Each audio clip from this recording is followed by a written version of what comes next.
वो एक हिंदू गुलाम था जिसे पहले नपुंसक बनाया गया और फिर मुसलमान बना दिया गया। दिमाग इतना तेज कि पहले उसने सुल्तान अलाउद्दीन को पूरी तरह कंट्रोल किया, खिलजी के बेटे के ससुर को खिलजी के हुक्म से ही मरवा दिया और बाद में खिलजी की बेगम के साथ भी गलत किया। पर ये गुलाम आखिर था कौन, इसकी असलियत क्या थी और ये गुलाम से इतना ताकतवर कैसे बन गया? हम जानेंगे कि आखिर इस गुलाम काफूर के अलाउद्दीन खिलजी से किस तरह के संबंध थे और इसका अंत कैसे हुआ। अलाउद्दीन इसकी हर बात क्यों मानते थे, आइए जानते हैं। नमस्कार दोस्तों, तो आज हम जानेंगे दिल्ली सल्तनत के रहस्यों और साजिशों से भरे उस दौर की कहानी जब दिल्ली पर हुकूमत थी अलाउद्दीन खिलजी की। साल 1299 के आसपास का समय था। अलाउद्दीन अपने चाचा, जो उसका ससुर भी था, उसको मारने के बाद अपनी ताकत बढ़ा रहा था। गुजरात पर उस वक्त रूल था वघेला राजा कर्ण का। गुजरात भारत के सबसे पैसे वाले एरियाज में से था। वहां सोमनाथ मंदिर भी एक बड़ा सेंटर था, भक्ति का भी और धन का भी। अब अलाउद्दीन अपने जनरल नुसरत खान को गुजरात पर आक्रमण करने के लिए भेजता है। पर्शियन इतिहासकार वसफ ने कहा कि अलाउद्दीन ने गुजरात पर आक्रमण अपने मजहब के उत्साह में और कुफ्र और मूर्तियों के विनाश के लिए किया। उसने सोमनाथ सहित कई शहरों को लूटा। खैर, वहां से बहुत सारी दौलत तो हाथ लगी, लेकिन उस दौलत से भी ज्यादा कीमती एक गुलाम हाथ लगा। बेहद खूबसूरत दिखने वाले कम उम्र के इस गुलाम पर जब नुसरत खान की नजर पड़ी तो कहते हैं कि नुसरत ने इसे एक व्यापारी या खंबत के ख्वाजा से 1000 दीनार में खरीद लिया, इसलिए अब उसका नाम पड़ा 1000 दीनारी। इसके बाद इसे नुसरत खान ने इस्लाम में कन्वर्ट किया और फिर दिल्ली ले जाकर तोहफे में सुल्तान अलाउद्दीन को दिया। माना जाता है कि इसी वक्त नुसरत खान ने इसे नपुंसक बना दिया, लेकिन यह भी कहा जाता है कि काफूर पहले से ही नपुंसक बना दिया जा चुका था। इस गुलाम का पहले का जीवन, जब वो हिंदू था, उसके बारे में तो बहुत ज्यादा पता नहीं लगता क्योंकि इंफॉर्मेशन है ही नहीं, लेकिन अब उसका नाम पड़ा काफूर।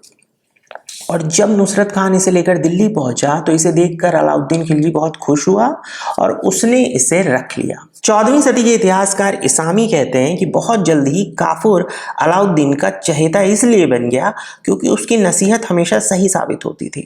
काफूर तेजी से आगे बढ़ने लगा। वो काबिल सलाहकार होने के साथ साथ काबिल मिलिट्री कमांडर भी साबित हुआ। साल 1306 में जब मंगोल भारत की तरफ बढ़ने लगे तो अलाउद्दीन को मलिक काफूर की काबिलियत पर इतना भरोसा था कि उसने काफूर को भेजा। तबाही मचाते हुए मंगोल आगे बढ़ रहे थे और काफूर की काबिलियत आप इस बात से समझिए कि उसने मंगोलों को हरा दिया। इस गुलाम को अब तक नाइबे सुल्तान का टाइटल मिल चुका था क्योंकि उसकी वफादारी और काबिलियत अब साफ नजर आ रही थी।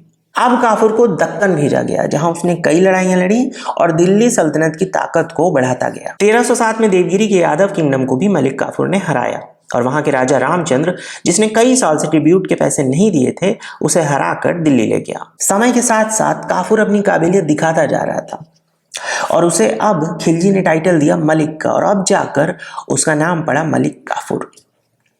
खिलजी उसके और करीब आता जा रहा था और खिलजी ने अब अपने अफसरों को यह हुक्म दिया कि वो काफूर से हुक्म लें और उस हुक्म को, जो भी हुक्म वो दे, उन्हें पूरा करें। मलिक काफूर को जब हम याद करते हैं तो हमें लगता है खिलजी ने उसे सिर्फ अपनी अय्याशी के लिए रखा था, लेकिन 1310 में एक बार फिर से काफूर ने अपनी काबिलियत दिखाई जब अलाउद्दीन ने उसे काकातिया किंगडम जीतने के लिए भेजा।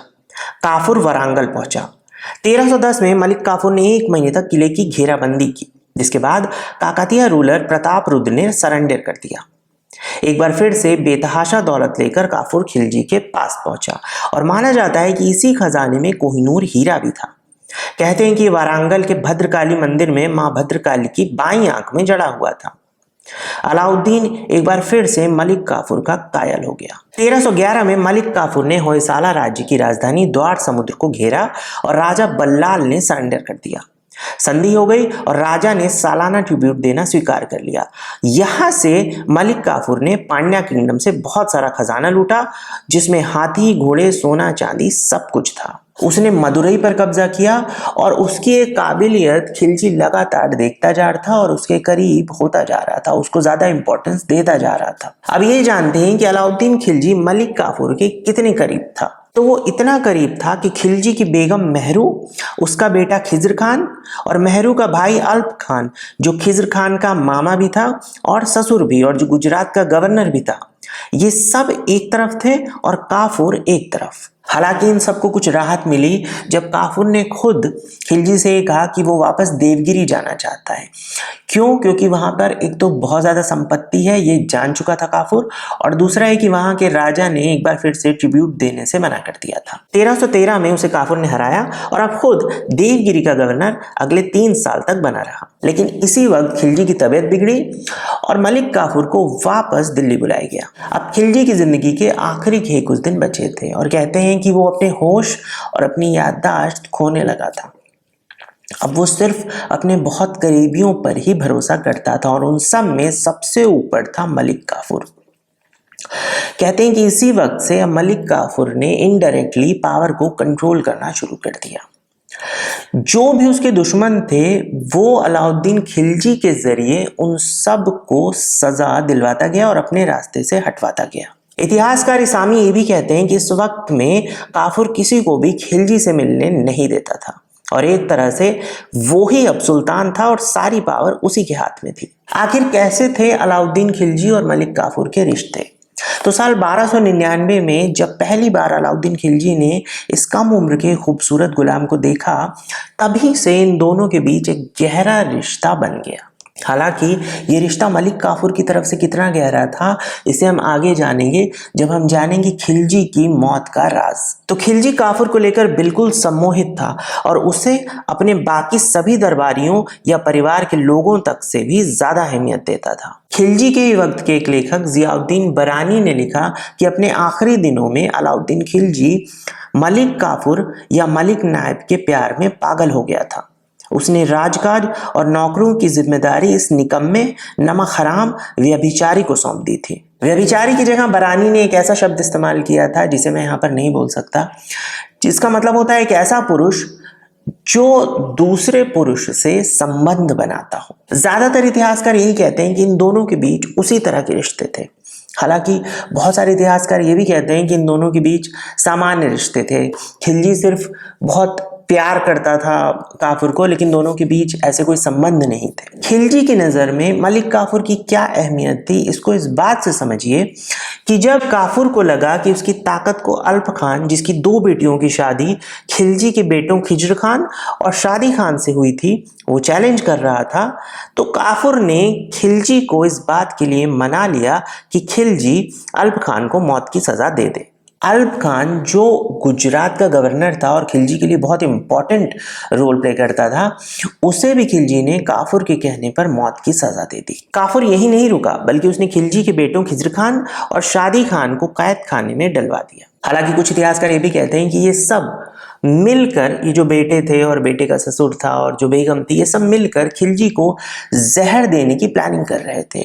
और इस साजिश का जब पता चला खिलजी को, तब उसने इस कारण से इन लोगों को सजा देनी शुरू की थी। अब मलिक काफूर ने अलाउद्दीन के 6 साल के बेटे शिहाबुद्दीन को खिलजी के साथ मिलकर गद्दी का वारिस घोषित कर दिया और ये तय हुआ कि खिलजी की मौत के बाद जब तक शिहाबुद्दीन बड़ा नहीं हो जाता, तब तक मलिक काफूर रीजेंट यानी प्रतिनिधि के तौर पर रूल करेगा। इतिहासकार इसामी कहते हैं कि इन सब के पीछे काफूर का ही हाथ था, क्योंकि जब ये सब हो रहा था, शिहाबुद्दीन को गद्दी पर बैठाने की बात हो रही थी, उस वक्त खिलजी इतना बीमार था, इतना कमजोर था कि वो कुछ भी बोलने की हालत में था ही नहीं।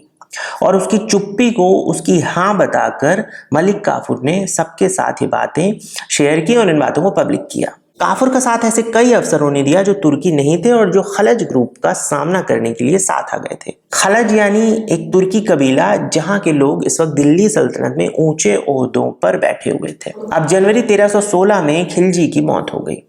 इतिहासकार बर्नी ने यह कहा कि कुछ लोगों के मुताबिक ये मौत हत्या थी और हत्या करने वाला था मलिक काफूर। हालांकि बर्नी की बात को बहुत ज्यादा नहीं माना जा सकता, क्योंकि वो यूं भी मलिक काफूर से नफरत करता था। शायद इसलिए कि काफूर तुर्क नहीं था, उसका जन्म हिंदू परिवार में हुआ था और वो एक नपुंसक था। खिलजी की मौत के बाद काफूर ने शिहाबुद्दीन को, जो खिलजी का सिर्फ 6 साल का बेटा था, उसे गद्दी पर बैठाया। जो बाकी के बेटे थे खिज्र खान और शादी खान, उन दोनों को अंधा करवाया और हद तो तब कर दी जब खिलजी की जो बेगम थी मलिकाए जहां, उनको भी कैद खाने में डलवा दिया और उनकी जितनी भी संपत्ति थी उसे जब्त कर लिया। खिलजी के बेटे मुबारक शाह को भी कैद कर लिया गया और खिलजी की एक और विधवा यानी शिहाबुद्दीन की मां से शादी कर ली। हालांकि वो नपुंसक था, लेकिन उसने शादी इसलिए की ताकि गद्दी पर बैठने वाले शिहाबुद्दीन से उसका एक रिश्ता जुड़ जाए और वो एक रॉयल फैमिली का हिस्सा बन जाए। इसीलिए वो शिहाबुद्दीन की मां से शादी करता है और शिहाबुद्दीन का सौतेला पिता बन जाता है। लेकिन इन सब के बाद भी उसका रूल मात्र 30-35 दिनों के लिए ही चल पाया और फिर आया उसकी जिंदगी का आखिरी दिन। हुआ ये कि जो अलाउद्दीन खिलजी के बॉडीगार्ड्स थे वो रोज ये देख रहे थे कि मलिक काफूर उनके पुराने मालिक के जो परिवार वाले हैं उनके साथ किस तरह का बर्ताव कर रहा है, उनके बेटों के साथ, उनकी बेगम के साथ। और वो बहुत वफादार थे खिलजी के लिए, वो ये देख रहे थे और फिर उन्होंने साजिश की कि अब मलिक काफूर को रास्ते से हटा देना ही ठीक होगा। उन बॉडीगार्ड्स का एक लीडर था मुबाशिर। जब काफूर को इस बात की भनक लगी तो उसने मुबाशिर को अपने कमरे में बुलाया और इससे पहले कि वो कुछ कर पाता या कह पाता, मुबाशिर ने उस पर हमला कर दिया। थोड़ी देर में मुबाशिर के साथी भी कमरे में आ गए और उन लोगों ने मिलकर मलिक काफूर का अंत कर दिया। एक कम उम्र का लड़का जो खूबसूरत था, जिसको कन्वर्ट किया गया, नपुंसक बनाया गया, जो खिलजी का इतना चहेता बन गया, जिसने इतनी सारी ताकत अपनी मुट्ठी में कर ली थी, उसका अंत उसी तरह से हुआ, उतनी अचानक से जितनी अचानक से वो ताकत के शिखर पर पहुंचा था। उसकी मौत के बाद मुबारक शाह गद्दी पर बैठा और उसने शिहाबुद्दीन को अंधा करवा दिया और यहीं पर अलाउद्दीन खिलजी और मलिक काफूर का किस्सा हमारे इतिहास में खत्म होता है। ऐसे ही और वीडियोस के लिए चैनल अभी सब्सक्राइब कीजिए, वीडियो लाइक कीजिए और कमेंट जरूर कीजिए। मिलते हैं अगले वीडियो में, तब तक टेक केयर। इतिहास जिंदाबाद।